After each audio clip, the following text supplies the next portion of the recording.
വയനാട് ഉപതിരഞ്ഞെടുപ്പിൽ LDF സ്ഥാനാർത്ഥി സത്യൻ മൊകേരിക്കുണ്ടായ കനത്ത തിരിച്ചടിക്കു പിന്നാലെ ഇടതു ക്യാമ്പിൽ പൊട്ടിത്തെറി. തിരിച്ചടിയിൽ കടുത്ത അതൃപ്തിയിലാണ് വയനാട്ടിലെ CPI നേതൃത്വം. തിരഞ്ഞെടുപ്പ് പ്രചാരണത്തിലും മറ്റു പ്രവർത്തനങ്ങളിലും വലിയ പാളിച്ചകളുണ്ടായി എന്നാണ് CPIയുടെ വിലയിരുത്തൽ. പ്രചാരണ റാലികളിലും പ്രവർത്തനങ്ങളിലും CPM നേതാക്കളുടെ സാന്നിധ്യം കുറവായിരുന്നു. 10,000 പേരെങ്കിലും പങ്കെടുക്കേണ്ട മുഖ്യമന്ത്രിയുടെ റാലിയിൽ പോലും പങ്കെടുത്തത് അതിൽ പകുതിയിലും താഴെ ആളുകൾ മാത്രമാണെന്ന് CPI വിലയിരുത്തുന്നു. CPM നേതാക്കളും കാര്യമായി സത്യൻ മൊകേരിക്ക് വേണ്ടി പ്രചാരണത്തിന് എത്തിയിരുന്നില്ല. ഗൃഹസമ്പർക്കവും പോളിംഗ് ദിനത്തിലെ ഏകോപനവും മോശമായെന്നും വിലയിരുത്തലുണ്ട്. സത്യൻ മൊകേരിയുടെ സ്വീകരണ പരിപാടിയും നാമനിർദ്ദേശ പത്രികാ സമർപ്പണവും നിറം മങ്ങിയതായിരുന്നു എന്നും CPI വിലയിരുത്തുന്നു. CPI സ്ഥാനാർത്ഥിയുടെ പ്രചാരണത്തിന് CPM കാര്യമായ ഒരു പ്രാധാന്യവും നൽകിയില്ല എന്ന വിമർശനമാണ് CPI ഉയർത്തുന്നത്. തിരഞ്ഞെടുപ്പ് പ്രവർത്തനങ്ങളിലെ പോരായ്മകളിൽ സ്ഥാനാർത്ഥി സത്യൻ മൊകേരിക്കും അതൃപ്തിയുണ്ട്. അതേസമയം ഉപതിരഞ്ഞെടുപ്പുകളിലെ ജനവിധി അംഗീകരിക്കുന്നുവെന്നും സർക്കാരിന് അനുകൂലമായ പ്രതികരണമാണ് ഉണ്ടായിരിക്കുന്നതെന്നും LDF കൺവീനർ TP രാമകൃഷ്ണൻ പറയുന്നു. പാലക്കാട്ടെ UDFന്റെ വിജയം വർഗീയ ശക്തികളെ കൂട്ടുപിടിച്ചാണ് എന്നും സരിൻ ഇടതുപക്ഷത്തിന് മുതൽക്കൂട്ടാവുമെന്നും TP രാമകൃഷ്ണൻ പറയുകയുണ്ടായി. ചേലക്കരയിൽ ഇടതുപക്ഷത്തെ തോൽപ്പിക്കുമെന്ന് KC വേണുഗോപാൽ പറഞ്ഞിരുന്നു. എന്നാൽ ചേലക്കരയിൽ മികച്ച ഭൂരിപക്ഷത്തിലാണ് LDF സ്ഥാനാർത്ഥി UR പ്രദീപ് വിജയിച്ചത്. ഇത് സർക്കാരിന് അനുകൂലമായ വിധിയെഴുത്താണ്. ഈ തിരഞ്ഞെടുപ്പിന്റെ വിജയം പരിശോധിക്കുമ്പോൾ കേരളത്തിലെ ജനങ്ങളുടെ ഭാവി ജീവിതത്തിന് സാധ്യമല്ലാതാക്കുന്ന ചില വസ്തുതകളുണ്ട്. ന്യൂനപക്ഷ വർഗീയതയും ഭൂരിപക്ഷ വർഗീയതയും നമ്മുടെ നാടിന് ആപത്താണ്.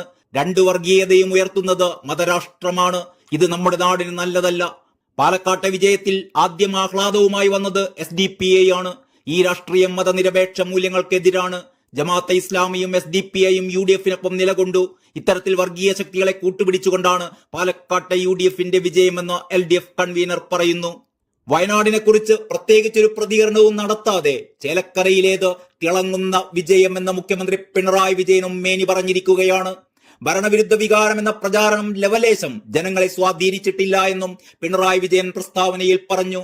കുപ്രചരണങ്ങളെയും കടന്നാക്രമണങ്ങളെയും ജനം മുഖവിലക്കെടുത്തില്ല. സർക്കാരിന്റെ ജനപിന്തുണയും അംഗീകാരവും കൂടുതൽ ദൃഢമാക്കുന്നതാണ് ചേലക്കരയിലെ തിരഞ്ഞെടുപ്പ് ഫലം.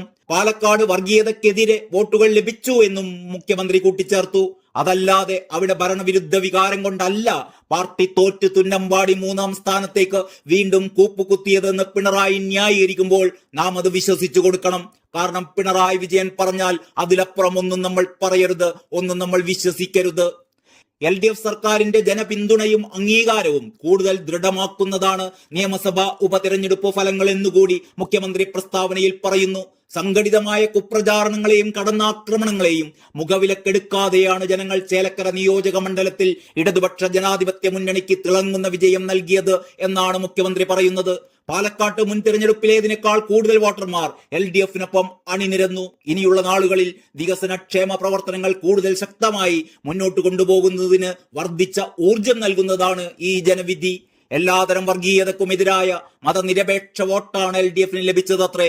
വർഗീയതയെ തുറന്നുകാട്ടി മതനിരപേക്ഷ രാഷ്ട്രീയം വിട്ടുവീഴ്ചയില്ലാതെ ഉയർത്തിപ്പിടിക്കേണ്ടതിന്റെ ആവശ്യകതയാണ് ഈ തിരഞ്ഞെടുപ്പ് ഫലം നൽകുന്ന ഒരു സന്ദേശമെന്ന് ഒരു എളുപ്പമില്ലാതെ പിണറായി വിജയൻ തട്ടിവിടുകയാണ്. യഥാർത്ഥത്തിൽ പാലക്കാട് ഉപതെരഞ്ഞെടുപ്പിന് തലേന്ന് സുപ്രഭാതത്തിലും സിറാജിലും മുസ്ലിം വോട്ടുകൾക്കായി CPM നടത്തിയ അത്രയും വർഗീയ വിഷം ചിറ്റലുകൾ ഇവിടെ പോപ്പുലർ ഫ്രണ്ടോ SDPയോ ജമാഅത്തെ ഇസ്ലാമിയോ പോലും നടത്തിയിട്ടില്ല എന്ന് സഖാക്കൾ ഓർക്കണം. ഭരണവിരുദ്ധ വികാരം എന്ന പ്രചാരണം ലവലേശം പോലും ജനങ്ങളെ സ്വാധീനിച്ചിട്ടില്ല എന്നും വിവാദ നുണപ്രചാരകരെ ജനങ്ങൾ മുഖവിലക്കെടുത്തിട്ടില്ല എന്നും തിരഞ്ഞെടുപ്പ് ഫലം വ്യക്തമാക്കുന്നുവെന്നും മുഖ്യമന്ത്രി പറയുന്നു. മുഖ്യമന്ത്രിക്കും പാർട്ടി സെക്രട്ടറിക്കും സിന്ദാബാദ് വിളിച്ചുകൊണ്ട് നമുക്ക് അവസാനിപ്പിക്കാം. നന്ദി, നമസ്കാരം.